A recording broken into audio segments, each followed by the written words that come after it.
안녕하세요. 71세 된 박정호입니다. 제가 오늘 이 이야기를 하는 이유는 혹시나 저와 비슷한 상황에 계신 분들이 계실까 봐서입니다. 미국에 온 지도 벌써 40년이 넘었네요. 아내 순자하고 둘이서 정말 고생스럽게 살아왔어요. 처음엔 세탁소도 해보고 식당에서 설거지도 하고 별의별 일 다 해봤습니다. 그러다가 운 좋게 자동차 부품 만드는 공장에 들어가서 28년 동안 성실하게 다녔어요. 아침 6시부터 오후 2시까지 3교대로 돌아가면서 정말 열심히 일했습니다. 그때는 영어도 서툴고 아무것도 모르는 상태였지만 한 가지만은 확실했어요. 우리 아들 민수만큼은 제대로 키워서 이 나라에서 성공시키겠다는 다짐 말이에요. 민수가 어렸을 때부터 과외도 시키고 좋은 학교 보내려고 정말 아껴가며 살았어요. 아내도 새벽부터 밤늦게까지 세탁소에서 일하면서 우리 가족을 위해 희생했습니다. 다행히 민수는 공부를 잘해서 UC 버클리에 들어갔고 지금은 실리콘밸리에서 소프트웨어 엔지니어로 일하고 있어요. 연봉도 18만 달러나 받는다고 하니까 정말 자랑스럽죠. 그런데 문제는 그 뒤부터 시작됐어요. 제가 62세에 퇴직을 하고 나서 소셜 시큐리티만으로는 생활이 빠듯하니까 월마트에서 파트타임으로 일을 시작했거든요. 주 3일 하루에 4시간씩 그리터로 일하면서 한 달에 800달러 정도 벌어요. 소셜 시큐리티 1,850달러하고 합쳐서 2,650달러.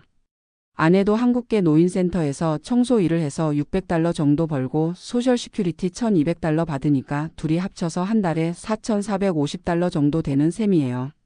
렌트비만 2,400달러에 차 보험, 헬스 인슈어런스, 식비, 유틸리티 비용까지 하면 한 달에 4,200달러 정도 나가니까 겨우겨우 살 수 있는 정도였죠. 그런데 5년 전쯤부터 아내가 치매 기미가 보이기 시작했어요. 처음엔 그냥 나이 들어서 그런가 보다 했는데 점점 심해져서 병원에 갔더니 초기 치매라는 진단을 받았습니다. 그때부터 의료비가 만만치 않게 들어가기 시작했어요. 월마트에서 받는 보험으로는 커버가 안 되는 부분이 많아서 한 달에 약값하고 병원비로만 500달러 이상 나가더라고요.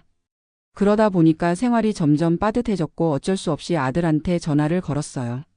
민수야, 엄마 치료비 때문에 좀 힘들어서 그러는데 혹시 도움 좀 받을 수 있을까? 그랬더니 아들이 뭐라고 하는지 아세요? 아버지, 왜 미리 준비를 안 하셨어요? 저도 애들 키우고 모기지 내야 하는데 여유가 없어요. 그리고 아버지 나이에 왜 아직도 월마트에서 일해요? 창피해서 친구들한테 말도 못하겠어요. 그 말을 듣는데 가슴이 무너지는 것 같더라고요. 40년 넘게 이 나라에서 고생하면서 아들 하나 제대로 키워놨더니 이제 와서 창피하다고 하니까요. 그 뒤로도 민수는 한 달에 한 번 정도 의무적으로 전화는 하지만 맨날 아버지 언제까지 일하실 거예요? 연금이 얼마나 되는데 아직도 일을 해요? 라고 물어보더라고요. 심지어는 아내랑 같이 갔던 손자들 생일 파티에서도 할아버지는 돈이 없어서 월마트에서 일한다라고 다른 사람들한테 얘기하는 걸 들었어요. 그때 정말 화가 났지만 아들 앞에서 창피 주기 싫어서 그냥 참았습니다. 사실 저한테는 비밀이 하나 있었거든요.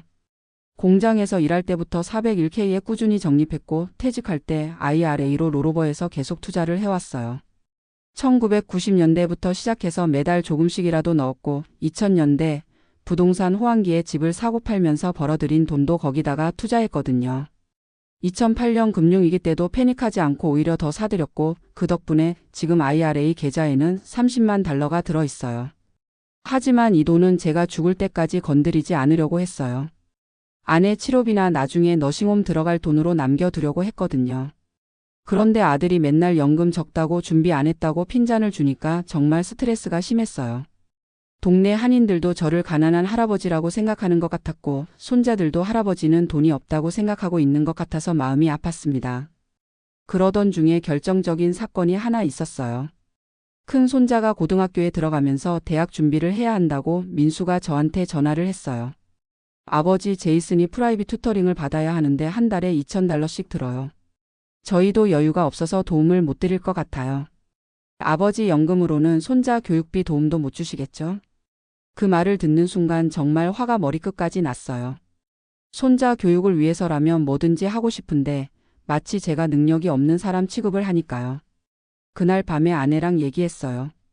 순자야, 우리 이제 민수한테 진실을 얘기해야 할 것 같아. 아들이 우리를 너무 무시하는 것 같아서 마음이 아파. 아내도 요즘 치매 때문에 기억이 가물가물하지만 그때만큼은 정신이 또렷하더라고요. 여보, 그동안 숨겨왔는데 이제 말해도 될 것 같아요. 우리 손자들도 할아버지 할머니를 무시하면 안 되잖아요. 그래서 다음 날 민수한테 전화를 걸었어요. 민수야, 아버지가 할 얘기가 있어서 그러는데 시간 좀 내서 집에 와라. 무슨 일이세요? 또 돈 얘기예요? 그냥 와라. 중요한 얘기가 있어. 일주일 후에 민수가 가족들이랑 같이 왔어요. 며느리랑 손자 둘까지 다 데리고 와서 거실에 앉혔습니다. 아버지, 무슨 일이에요? 혹시 엄마 병이 더 심해진 건 아니죠? 아니야. 다른 얘기야. 저는 미리 준비해둔 IRA 계좌 스테이트먼트를 꺼내서 민수 앞에 놨어요. 이게 뭐예요? 내가 맨날 아버지 연금 적다고 준비 안 했다고 하니까 보여주는 거야. 민수가 서류를 보더니 눈이 동그래지더라고요. 아버지, 이게 진짜예요? 그럼 가짜겠냐? 계좌 잔고에는 정확히 29만 8,347달러가 찍혀 있었어요. 민수가 계좌 번호랑 은행 이름까지 다 확인하더니 완전히 놀란 표정이 되었습니다. 아버지, 이 돈이 어떻게 생긴 거예요? 내가 생각하는 것처럼 아버지가 바보가 아니야. 공장에서 일할 때부터 401k에 매달 넣었고 퇴직할 때 IRA로 옮겨서 계속 투자했어. 2000년대에 집 사고 팔면서 번 돈도 거기다 넣었고 2008년 금융위기 때도 주식을 더 샀지. 30년 넘게 조금씩 모아온 거야. 며느리도 손자들도 모두 입을 다물지 못했어요. 특히 큰 손자가 저한테 와서 할아버지 정말 대단해요. 라고 하더라고요. 그때까지 할아버지를 가난한 사람이라고 생각했었나 봅니다. 민수는 한참 동안 말을 못하더니 갑자기 제 손을 잡고 사과하기 시작했어요. 아버지, 죄송해요. 제가 몰랐어요. 왜 이런 중요한 걸 말씀 안 해주셨어요? 말 안 한 게 아니라 말할 필요가 없었어. 아버지는 내가 성공한 걸로 충분히 만족해. 이 돈은 엄마 치료비랑 나중에 너싱홈 들어갈 돈으로 모아둔 거야. 내한테 부담 주려고 모은 게 아니라고. 그 뒤로 민수의 태도가 완전히 바뀌었어요. 일주일에 2~3번씩 전화하고 한 달에 2번은 꼭 와서 안부를 묻습니다. 아버지, 건강은 어떠세요? 투자는 어떻게 하세요? 저도 배우고 싶어요. 엄마 치료비는 충분해요. 더 좋은 병원으로 옮기실래요? 심지어는 저한테 투자 조언까지 구해요. 아버지, 테크 주식 어떻게 생각하세요? 부동산 투자는 어떨까요? 처음엔 좋았지만 시간이 지나면서 좀 이상한 기분이 들더라고요. 저한테 30만 달러가 있다는 걸 알기 전에는 연락도 잘 안 했으면서 이제 와서 갑자기 관심을 보이니까 마음이 복잡한 거예요. 진짜 아버지로서 챙기는 건지 아니면 나중에 상속받을 돈 때문에 잘해주는 건지 헷갈리더라고요. 손자들도 마찬가지예요. 예전에는 할아버지는 월마트에서 일해라고 부끄러워했는데 이제는 우리 할아버지는 투자를 정말 잘해라고 자랑한다고 하더라고요. 며느리도 갑자기 저한테 잘해주기 시작했어요. 한국 음식 해달라고 하면 바로바로 해주고 병원 갈 때도 차로 데려다주고 그래요. 물론 가족들이 잘해주는 건 좋지만 그 이유가 돈 때문이라고 생각하니까 씁쓸한 기분이 들어요. 그래서 어느 날 민수한테 똑똑히 말했어요. 민수야, 아버지가 이 돈 가지고 있다고 해서 내가 나중에 다 물려받을 거라고 생각하지 마라. 엄마 치료비로 다 쓸 수도 있고 너싱홈비로 나갈 수도 있어. 그리고 아버지는 아직도 건강하니까 월마트에서 일할 거야. 일하는 게 좋거든. 민수가 당황하면서 아버지, 그런 뜻이 아니었어요 라고 하더라고요. 하지만 저는 분명히 선을 그어두고 싶었어요. 돈 때문에 가족 관계가 이상해지는 건 원하지 않거든요. 그 뒤로 몇 달이 지나면서 상황이 조금씩 정리되었어요. 민수는 여전히 자주 연락하지만 예전처럼 과도하게 관심을 보이지는 않아요. 대신 진짜 아버지로 대해주는 것 같아요. 아버지, 몸 건강하게 오래오래 살아주세요. 저희가 더 자주 찾아뵐게요. 손자들도 이제는 제가 월마트에서 일하는 걸 부끄러워하지 않아요. 오히려 할아버지 일하시느라 고생 많으세요라고 인사해 주더라고요. 지금 생각해보면 그동안 제가 너무 조용히 살았던 것 같아요. 아들한테 무시당하면서도 참고 있었고 손자들한테도 가난한 할아버지라고 생각당해도 그냥 넘어갔죠. 하지만 때로는 자신의 능력을 보여주는 것도 필요하다는 걸 깨달았어요. 가족이라고 해서 무조건 참고 양보만 하는 게 아니라 서로 존중하는 관계가 되어야 한다는 거죠. 요즘은 아내 치매가 좀 더 진행되어서 걱정이지만 그래도 IRA 계좌 덕분에 치료비 걱정은 안 해도 돼요. 좋은 전문의한테도 보이고 필요하면 프라이빗 케어도 받을 수 있으니까요. 민수도 이제는 아버지, 엄마 치료비 걱정하지 마세요. 제가 도와드릴게요라고 하지만 저는 괜찮다. 아버지가 알아서 할 테니까 내일이나 잘해라라고 말해요. 그게 서로한테 좋은 것 같거든요. 아들은 자기 가정에 집중하고 저는 제 힘으로 아내를 돌보는 거죠. 월마트에서 일하는 것도 계속하고 있어요. 다른 동료들은 정호 씨 이제 그만해도 되지 않아요? 손자들도 다 컸는데라고 하지만 저는 일하는 게 좋아요. 사람들과 인사하고 아이들한테 스티커도 나눠주고 그런 게 보람 있어요. 그리고 번 돈으로 아내랑 가끔 외식도 하고 손자들 용돈도 줄 수 있으니까 뿌듯하고요. 가끔 다른 한인 시니어분들과 얘기해보면 비슷한 고민을 가진 분들이 많더라고요. 자녀들이 부모를 경제적으로 무능한 사람 취급하면서 무시하는 경우가 제법 있어요. 특히 저희 세대는 영어도 서툴고 디지털 기기도 잘 못 다루니까 더 그런 것 같아요. 하지만 제가 깨달은 건 우리 세대가 생각보다 많은 걸 해낸 사람들이라는 거예요. 아무것도 없는 상태에서 이 나라에 와서 자녀들 교육시키고 집도 사고 은퇴 준비도 하고 정말 대단한 일들을 해낸 거죠. 그런데 왜 자녀들 앞에서 위축되어 있어야 하나요? 물론 자녀들이 더 많이 배우고 더 좋은 직업을 가진 건 사실이에요. 하지만 그것도 다 부모가 희생해서 만든 기반 위에서 가능한 일이었거든요. 저는 이제 당당하게 살고 있어요. 월마트에서 일하는 것도 당당하고 아내 치료비 걱정 안 하고 사는 것도 당당해요. 그리고 민수한테도 아버지는 내가 생각하는 것보다 훨씬 잘 살고 있다는 걸 보여줬고요. 며칠 전에는 손자가 저한테 와서 할아버지, 나중에 투자하는 방법 좀 가르쳐 주세요 라고 하더라고요. 할아버지처럼 현명하게 돈을 모으고 싶어요. 그 말을 들으니까 정말 기분이 좋았어요. 손자가 저를 무시하는 게 아니라 배우고 싶어 하는 대상으로 보는 거니까요. 요즘은 한 달에 한 번씩 손자들을 데리고 은행에 가서 투자 교육도 해주고 있어요. 할아버지가 어떻게 30년 동안 돈을 모았는지 설명해 줄게. 복리의 힘이 얼마나 큰지 알려줄게. 손자들이 진짜 관심 있게 들어요. 그리고 할아버지 정말 멋있어요라고 말해주니까 정말 뿌듯합니다. 혹시 저와 비슷한 상황에 계신 분들이 있다면 제가 드리고 싶은 조언이 있어요. 첫째, 절대 자녀들 앞에서 위축되지 마세요. 우리가 이 나라에서 이룬 것들을 당당하게 자랑하세요. 완벽하지 않을 수는 있지만 최선을 다해서 살아온 삶 자체가 존경받을 만한 거예요. 둘째, 은퇴 준비는 정말 중요해요. 저도 처음에는 잘 몰랐지만 401k나 IRA 같은 제도를 최대한 활용하세요. 조금씩이라도 꾸준히 넣으면 복리 효과로 상당한 돈이 모여요. 특히 회사에서 매칭해주는 401k는 무조건 최대한 넣으세요. 공짜 돈이거든요.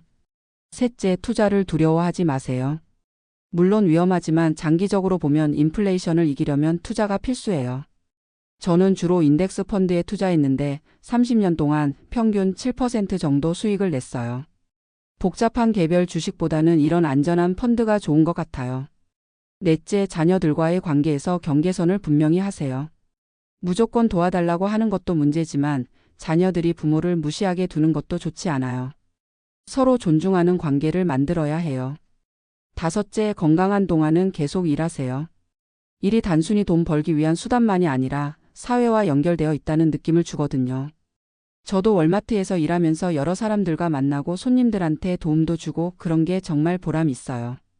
집에만 있으면 아내 치매 때문에 우울해지기 쉬운데 일터에 나가면 기분도 좋아지고 활력도 생겨요. 여섯째, 자신의 가치를 인정받으세요. 우리 세대가 자녀들한테 해준 일들을 당연하게 생각하지 말고 정당하게 평가받아야 해요. 언어도 안 통하는 나라에서 맨손으로 시작해서 자녀들 대학까지 보낸 것, 그게 얼마나 대단한 일인지 자녀들이 알아야 해요. 일곱째, 돈 관리에 대해서 자녀들과 솔직하게 소통하세요. 저처럼 숨겨둘 필요는 없어요. 오히려 어떻게 돈을 모았는지, 어떻게 투자했는지 공유하면 자녀들도 배울 수 있고 서로 존중하는 관계가 될 수 있어요. 다만 상속을 미끼로 자녀들을 조종하려고 하면 안 돼요. 그건 건전한 관계가 아니거든요. 마지막으로 배우자와의 관계를 소중히 하세요. 아내가 치매에 걸리고 나서 더 깨달았는데 건강할 때 함께 보내는 시간이 정말 중요해요. 돈도 중요하지만 서로 의지하고 사랑하는 관계가 더 소중한 것 같아요. 요즘 저는 정말 평안해요. 아들과의 관계도 좋아졌고 손자들도 저를 존경해주고 경제적 걱정도 별로 없어요. 물론 아내 치매가 더 심해질까봐 걱정은 되지만 그래도 최선을 다해서 돌볼 수 있는 능력이 있다는 게 다행이에요. 어떤 분들은 저한테 그렇게 많은 돈이 있으면서 왜 계속 일해요? 라고 물어보세요. 하지만 저는 일하는 게 좋아요. 사람들과 만나고 새로운 것들을 배우고 사회의 일원으로 살아간다는 느낌이 좋거든요. 돈이 많다고 해서 게을러지고 싶지는 않아요. 그리고 번 돈으로 아내한테 좋은 것도 사주고 손자들 용돈도 주고 가끔은 한국에 있는 형제들한테도 보내주고 그래요. 그런 게 삶의 재미인 것 같아요. 최근에 한 가지 더 시작한 일이 있어요. 한인 시니어센터에서 재정관리 강의를 하고 있거든요. 한 달에 2번씩 가서 어떻게 401k 활용하는지, IRA는 어떻게 관리하는지, 소셜시큐리티는 언제 받는 게 좋은지 그런 얘기들을 해주고 있어요. 처음에는 내가 무슨 자격으로 가르치나 싶었는데 센터 직원이 정호님 같은 분이 직접 경험한 얘기를 해주시면 훨씬 도움이 될 거예요 라고 하더라고요. 실제로 강의를 해보니까 많은 분들이 관심을 보여주세요. 특히 50대, 60대 분들이 아직 늦지 않았을까요? 라고 묻는데 저는 절대 늦지 않았어요 라고 말해드려요. 지금부터라도 시작하면 10년, 20년 후에는 분명히 차이가 날 거예요. 그리고 실제 성공 사례도 들려드리고 실수했던 경험도 솔직하게 얘기해드려요. 어떤 할머니는 저는 영어도 못하고 컴퓨터도 못하는데 어떻게 투자를 해요? 라고 하시더라고요. 저도 처음에는 마찬가지였어요. 하지만 배우면 돼요 라고 답해드렸어요. 요즘은 한국어 서비스도 많고 자녀들한테 도움받을 수도 있잖아요. 그런 얘기를 나누다 보면 정말 보람을 느껴요. 제 경험이 다른 분들한테 도움이 된다는 게 기분 좋거든요. 아들 민수도 요즘은 제가 강의하는 걸 자랑스러워해요. 아버지 정말 멋있어요. 저도 아버지만큼 현명하게 살 수 있을까요? 그런 말을 들으면 정말 뿌듯해요. 30만 달러를 보여준 그날 이후로 우리 가족 관계가 많이 변했거든요. 서로를 더 존중하게 되었고 소통도 더 많이 하게 되었어요. 저는 이제 당당한 아버지고 민수는 자랑스러운 아들이에요. 손자들도 할아버지를 무시하지 않고 배우려고 하고요. 물론 돈이 전부는 아니에요. 하지만 경제적 독립성이 있다는 건 정말 중요한 것 같아요. 자녀들한테 부담 주지 않고 스스로 선택할 수 있는 자유가 있다는 거니까요. 혹시 지금 자녀들한테 무시당하고 계신 분들이 있다면 포기하지 마세요. 우리 세대가 이룬 것들을 당당하게 자랑하시고 앞으로도 계속 배우고 성장하세요. 나이가 들었다고 해서 끝이 아니에요. 오히려 지금까지의 경험을 바탕으로 더 현명하게 살 수 있는 시기인 것 같아요. 저도 71세지만 아직 배울 게 많아요. 요즘은 유튜브로 투자 공부도 하고 손자들한테 스마트폰 사용법도 배우고 그래요. 새로운 걸 배우는 재미가 쏠쏠해요. 그리고 무엇보다 건강이 가장 중요해요. 돈이 아무리 많아도 건강하지 않으면 소용없거든요. 저도 당뇨랑 고혈압이 있지만 꾸준히 관리하고 있어요. 정기적으로 병원도 가고 운동도 하고 약도 빼먹지 않고 먹어요. 그리고 스트레스를 안 받으려고 노력해요. 예전에는 아들 때문에 스트레스를 많이 받았는데 이제는 그런 일이 없어졌거든요. 서로 존중하는 관계가 되니까 마음도 편해졌어요. 마지막으로 한 가지 더 말씀드리고 싶은 건 우리 한인들끼리 서로 도우며 살았으면 좋겠다는 거예요. 가끔 한인 커뮤니티에서 서로 비교하고 질투하는 모습을 보는데 그러지 말고 서로의 성공을 축하해주고 어려울 때 도와줬으면 좋겠어요. 저도 앞으로 제가 가진 지식과 경험을 더 많은 분들과 나누려고 해요.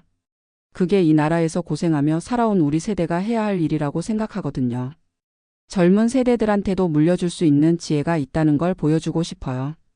돈만 물려주는 게 아니라 어떻게 살아야 하는지에 대한 지혜도 함께 전해주는 거죠. 그래서 요즘 손자들과 시간을 보낼 때도 투자 얘기만 하는 게 아니라 인생 얘기도 많이 해요. 할아버지가 이 나라에 처음 왔을 때 얼마나 힘들었는지, 어떻게 극복했는지, 그 과정에서 뭘 배웠는지 그런 얘기들을 들려주죠. 손자들이 진짜 재미있어 해요. 그리고 할아버지 정말 대단해요라고 말해주니까 정말 기분이 좋아요. 이제 저는 진짜 행복한 할아버지가 된 것 같아요. 경제적으로도 안정되어 있고 가족 관계도 좋고 사회에서도 의미 있는 일을 하고 있으니까요. 물론 아내 치매가 걱정되긴 하지만 그것도 최선을 다해서 돌볼 생각이에요. 30만 달러가 있으니까 좋은 치료도 받을 수 있고 필요하면 전문 간병인도 고용할 수 있거든요. 그리고 무엇보다 아들이 이제는 저를 믿고 의지할 수 있는 아버지라고 생각해 주는 것 같아요. 가끔 민수가 아버지 제가 어려울 때 도와주실 수 있죠? 라고 물어보는데 저는 당연하지라고 답해줘요. 하지만 동시에 내가 스스로 해결할 수 있는 능력이 있다는 것도 아버지는 알고 있어라고 말해주죠. 그게 진짜 부모 자식 관계인 것 같아요. 서로 의지할 수 있지만 각자 독립적인 존재로 존중하는 거죠. 오늘 이 얘기를 하면서 다시 한번 깨달은 건 정말 중요한 건 돈이 아니라 서로를 존중하는 마음이라는 거예요. 30만 달러를 보여준 것도 중요했지만 그보다 더 중요한 건 제가 당당하게 제 가치를 주장했다는 거거든요. 그리고 아들도 그걸 인정해줬고요. 혹시 이 얘기를 듣고 계신 분들 중에 비슷한 고민이 있으신 분들이 계시다면 꼭 기억해 주세요. 우리는 존중받을 만한 사람들이에요. 비록 언어가 서툴고 문화가 다르고 때로는 자녀들만큼 빠르게 적응하지 못할 수도 있지만 그래도 우리만의 가치와 지혜가 있어요. 그걸 당당하게 보여주세요. 그리고 절대 포기하지 마세요. 나이가 들었다고 해서 더 이상 배울 게 없는 건 아니에요. 저도 71세에 유튜브로 공부하고 손자들한테 배우고 새로운 사람들과 만나고 그러고 있거든요. 인생은 끝까지 배움의 연속인 것 같아요. 그리고 가장 중요한 건 건강하게 오래 사는 거예요. 아무리 돈이 많아도 건강하지 않으면 의미가 없거든요. 저도 아내와 함께 건강하게 오래 살면서 손자들이 성장하는 모습도 보고 증손자들도 만나보고 싶어요. 그게 제 꿈이에요. 마지막으로 오늘 제 얘기를 들어주셔서 감사합니다. 혹시 도움이 되셨길 바라고 저와 비슷한 상황에 계신 분들이 용기를 내셨으면 좋겠어요. 우리 모두 당당하게 행복하게 삽시다. 감사합니다.